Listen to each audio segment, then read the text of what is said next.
अब देखेंगे एंटोमोलॉजी। ठीक, एंटोमोलॉजी बेसिकली क्या है, एक ब्रांच है जूलॉजी का, मतलब ब्रांच है जूलॉजी का, मतलब जूलॉजी किसका ब्रांच है, बायोलॉजी का। तो यह क्या है, ब्रांच है किसका, ब्रांच मतलब आप समझ रहे हो, ब्रांच है जूलॉजी का, जूलॉजी का, जिसके अंतर्गत इंसेक्ट के कार्य की संबंधित संरचनात्मक प्लस उससे जितना भी संबंधित है, चाहे रेस्पिरेशन हो चाहे किसी भी चीज के बारे में, वो इसी के अंतर्गत पढ़ा जाता है। तो एंटोमोलॉजी क्या है, ब्रांच ऑफ जूलॉजी, जिसके अंतर्गत जंतु, जंतु में सारी चीज आ जाएगा, कीड़ा मकोड़ा सारी चीज आ जाएगा, उसका सारणिक बनावट, सारणिक बनावट, सारणिक बनावट प्लस फिजियोलॉजिकल, फिजियोलॉजिकल मतलब पूरा चीज आ जाएगा, उसके बॉडी से रिलेटेड हर एक्टिविटी से संबंधित आ जाए, फिजियोलॉजिकल के बारे में अध्ययन करना, जंतु के बारे में अध्ययन करना, अध्ययन करना, इसको बोलते हैं एंटोमोलॉजी। ठीक, एंटोमोलॉजी जो जंतु के बारे में, जंतु में कीड़ा मकोड़ा सारी चीज आ जाएगा, उसके फिजियोलॉजी के बारे में जो अध्ययन करते हैं उसको बोलते हैं एंटोमोलॉजी। एग्रीकल्चर हॉर्टिकल्चर एंटोमोलॉजी क्या है कि एग्रीकल्चर हॉर्टिकल्चर एंटोमोलॉजी का है ब्रांच ऑफ जूलॉजी। ठीक, जूलॉजी का तो ब्रांच है एंटोमोलॉजी। तो सबसे पहली बात आता है यहाँ, ब्रांच किसका है, ब्रांच ऑफ जूलॉजी। जूलॉजी मतलब जंतु विज्ञान, जिसके अंतर्गत, जिसके अंतर्गत, अंतर्गत डायरेक्ट रिलेशन टू क्रॉप्स के साथ। ठीक, यहाँ एक शब्द आएगा direct, direct relation, relation to crops, to crops.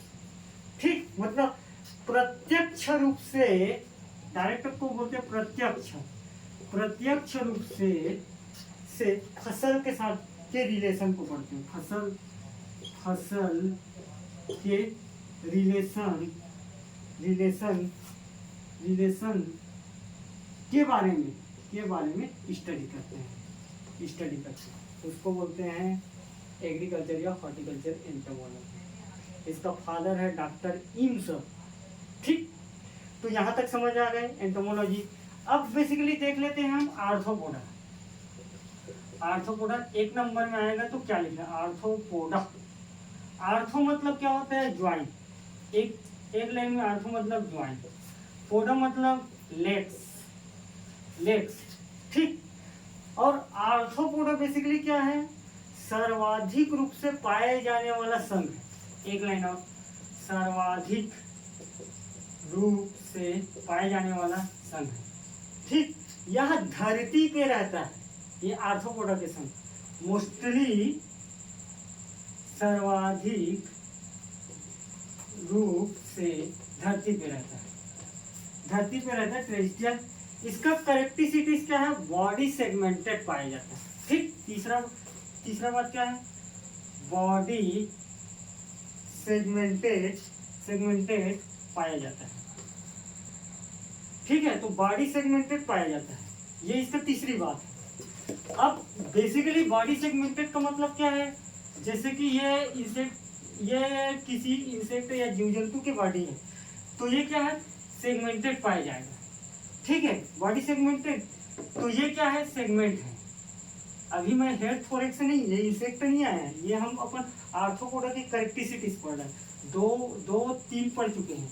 ठीक, तो ये सेगमेंटेड, और सेगमेंटेड के बाद जो गू लाइन है अंदर की ओर जाता है, ये जो बाहर, और जो बाहर के लेयर को बोलते हैं एक्सोस्केलेटन, एक्सोस्केलेटन बोलते हैं, बोलते हैं कि नहीं बोलते, एक्सोस्केलेटन क्या है, यही है एक्चुअल में एक्सोस्केलेटन। ठीक है, जो आउटर सेल होता है, आउटर सेल होता है, जो बेसिकली काइटिन की बना होता है, काइटिन नामक पदार्थ, नामक पदार्थ है, और यही आर्थ्रोपोडा को हमारा जो इंसेक्ट है बिलो करता है, और जब हमारा इंसेक्ट बिलो करेगा तो यही कैटेगरी फॉलो करेगा वो भी। तो अब आ जाते हैं इंसेक्ट क्या है, बेसिकली यहाँ तक समझ गए। आर्थ्रोपोडा एक नंबर में आएगा, दो तीन पॉइंट बता सकते हो, ऐसी चित्र बना सकते हो, एक्सोस्केलेटन बोल सकते हो। ठीक है, जो अंदर के ओर जो जा रहे हैं, सेगमेंटेड जो बन रहे हैं, इसको बोलते हैं गू लाइन, गू लाइन। ठीक, अंदर की ओर जाना, अंदर की ओर जाना। तो ये इसकी खास बात है, एक और लाइन। अब आ जाते इंसेक्ट, यही चीज फॉलो करेगा। क्या करेगा? तो इंसेक्ट बेसिकली क्या है? तो हम इंसेक्ट के बारे में अब बात करते हैं। अब हमारा सिंपल से आर्थ्रोपोडा को जान चुके हैं 2-3 शब्दों में। तो इंसेक्ट अगर पूछेगा इंसेक्ट क्या है, तो insect are belong to Arthropoda. ठीक, तो सबसे फर्स्ट पॉइंट आएगा इंसेक्ट बिलोंग करता है, बिलोंग मतलब रहता कहाँ है? आर्थ्रोपोडा में। आर्थ्रोपोडा में पाया जाएगा, मतलब सेगमेंटेड पाया जाएगा। ठीक, पाया जाएगा कि नहीं पाया जाएगा। और जो इंसेक्ट का बॉडी है, ये इंसेक्ट का बॉडी, और हमने आर्थ्रोपोडा में पढ़े हैं खंड, खंड पाया जाएगा कर कीजिए। तो इंसेक्ट बिलोंग टू आर्थ्रोपोडा, तो इसमें भी खंड पाया जाएगा इंसेक्ट में। तो इंसेक्ट में 3 खंड पाया जाता है, जिसको पहले को बोलते हैं हेड, दूसरे को बोलते हैं थोरेक्स, तीसरे को बोलते हैं एब्डोमन।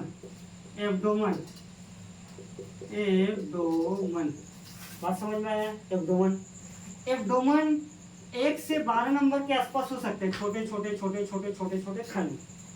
बात समझ में आया? एब्डोमन। और बेसिकली इंसेक्ट में 3 पेयर लेग, 2 पेयर विंग्स पाए जाते हैं, ये इसकी खास बात है। 3 पेयर लेग्स, 3 पेयर लेग्स मतलब 6 लेग्स पाया जाएगा, 6 लेग्स, 2 विंग्स पाया जाएगा, 2 pair of wings, 2 pair of wings, wings, तो 4 विंग पाया जाएगा। ठीक, तो इस क्राइटेरिया को जो जो फॉलो करता है वो इंसेक्ट उसको बोला जाता है। तो आप सिंपल से अगर कोई इंसेक्ट पूछेगा, इंसेक्ट क्या है? इंसेक्ट आर्थ्रोपोडा में रहता है, जो बेसिकली इसका बॉडी सेगमेंटेड पाया जाता है और 3 सेगमेंट में बटा रहता है, हेड, थोरेक्स, एब्डोमन। एब्डोमन 1 से 12 नंबर के आसपास रहता है और इसमें 3 पेयर लेग्स पाया जाएगा और टोटल 6 पेयर पाया जाएगा। इसमें दो विंग्स पाया जाएगा, जो बेसिकली पेयर में पाया जाएगा। और यह विंग कहाँ से फंसा रहता है ये तो आपके टीचर ने पढ़ाए होंगे, मैं तो एक नंबर को बता रहा हूँ। उसके बाद आता है पेस्ट, आता है इंसेक्ट, समझ गए? उसके बाद आता है पेस्ट। पेस्ट, तो पेस्ट क्या है? इंसेक्ट नहीं है, इंसेक्ट के कैटेगरी को फॉलो नहीं करता है। तो पेस्ट और इंसेक्ट नहीं है, बाकी यह भी प्लांट को हार्मफुल पहुंचाता है। ठीक, तो पेस्ट क्या है? यह इंसेक्ट नहीं है, क्योंकि इंसेक्ट के डेफिनेशन को फॉलो नहीं करता है, बट प्लांट को डायरेक्टली प्लस इनडायरेक्टली मतलब प्रत्यक्ष और अप्रत्यक्ष रूप से हानि पहुंचाता है, उसको बोलते हैं इंसेक्ट। बात समझ में है? तो सभी इंसेक्ट पेस्ट हो सकता है, यहाँ एक लेना हो, सभी इंसेक्ट, क्योंकि सभी इंसेक्ट हानिकारक पहुंचा सकता है, मगर सभी पेस्ट इंसेक्ट नहीं हो सकता। तो सभी इंसेक्ट पेस्ट है, क्योंकि इंसेक्ट में पेस्ट प्लस अदर चीज भी आता है। ठीक, पेस्ट में इंसेक्ट भी आता है, तो पेस्ट बड़े शब्द है, इंसेक्ट उससे छोटे शब्द है। तो क्या मैं बता सकता हूँ सभी इंसेक्ट पेस्ट होते हैं, बट सभी पेस्ट इंसेक्ट नहीं होते। क्यों नहीं होते? क्योंकि ये वाले डेफिनेशन को फॉलो नहीं करता हूँ, यही कारण है। ठीक, रेस्पिरेशन ऑफ इंसेक्ट, श्वसन के लेने और छोड़ने को रेस्पिरेशन कहते हैं। तो मैं एक लाइन में अगर डिफाइन करूं रेस्पिरेशन क्या है? Exchange of gas is known as respiration. अब कौन सा गैस है? प्लांट CO2 को लेता है, तो उसके लिए रेस्पिरेशन अलग हो जाए। तो रेस्पिरेशन क्या है? एक्सचेंज ऑफ गैस, इसी को रेस्पिरेशन कहते हैं। ठीक, तो इंसेक्ट बेसिकली रेस्पिरेशन के लिए आप ये वाला चित्र पढ़े होंगे, ये वाला ये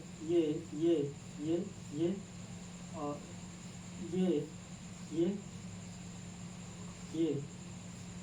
ये वाले चित्र आप पढ़े होंगे।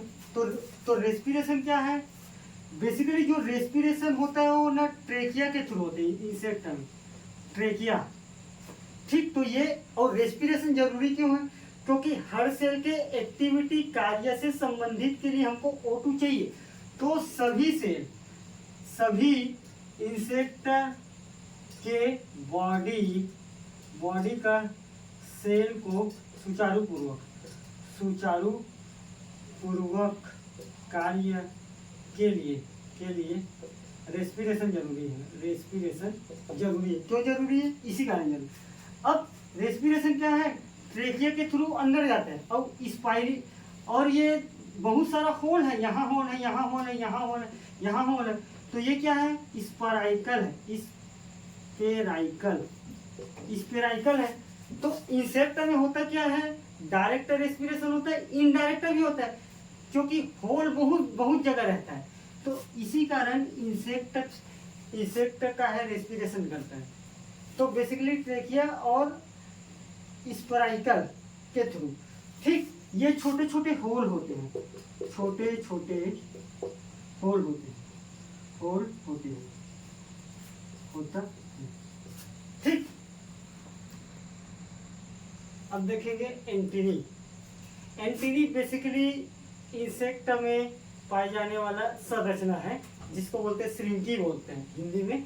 तो एंटीनी होता क्या है, इसका डेफिनेशन में अगर देखें तो एंटीनी आर मोबाइल नेचर होता है। मतलब मोबाइल के मतलब क्या है, गतिशील करने का भी काम कर, एक जगह से दूसरी जगह जाने में एंटीनी का बहुत बड़ा हेल्प होगी। तो एंटीनी आर मोबाइल नेचर, और यहाँ सेगमेंटेड रूप में पाई जाती है। यहाँ सेगमेंटेड मतलब कई सेगमेंट में पाई जाती है, सेगमेंट पाई जाती है, एवं एक पेयर में पाई जाती है, एवं एक पेयर में पाई जाती है। बात समझ में है, यहाँ तक तो सिंपल है। तो बेसिकली सेगमेंटेड मतलब ये क्या है, ये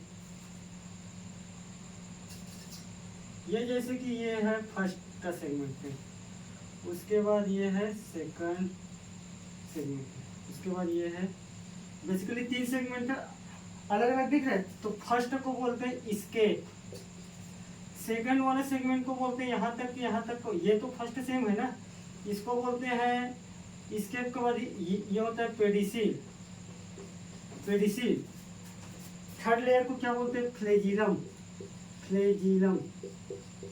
ठीक, तो हमारा जो जोहानसन ऑर्गन है, ठीक, जोहानसन ऑर्गन सूंघने का कुछ केमिकल कंपाउंड है, उन्हें पेडिसिल में पड़ता है। तो आप यहाँ एक पॉइंट लिख सकते हो, एट प्रेजेंट जोहानसन ऑर्गन यही प्रेजेंट करता है पेडिसिल में। ठीक, और एंटीनी को बेसिकली पिलर्स भी कहते हैं। पिलर्स, आपको बोलेगा पिलर्स को डिफाइन कीजिए, तो एंटीनी को ही बताना है, एंटीनी को तो यही बताना है।